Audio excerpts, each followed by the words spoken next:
müəyyən insanlar var idi, onlar Quranı dəyişdirmək istəyirdilər. Təəssüflər olsun, sünnədə Peyğəmbərin hədisləri içinə o qədər saxta hədislər daxil ediblər.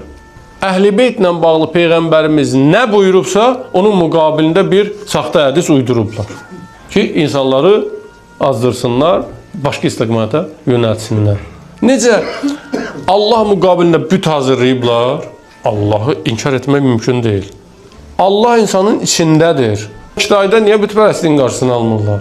Niyə Hindistanda bütpərəstliyin qarşısını almırlar? Anlamırlar ki, bunun nə əş nədir? Yox, insan Allahı axtarır. O Kitaylı da Allahı axtarır. O Hindistanlı da Allahı axtarır. Desələr pütdür, bu daşdır, bu kəsəkdir, bu boş şeydir. Onlar Allahı axtaracaqlar. Onları ondan aldadıblar. Xüsusilə ingilislər o Hindistanda o insanları o günə qoyublar, bütpərəstliyiblər.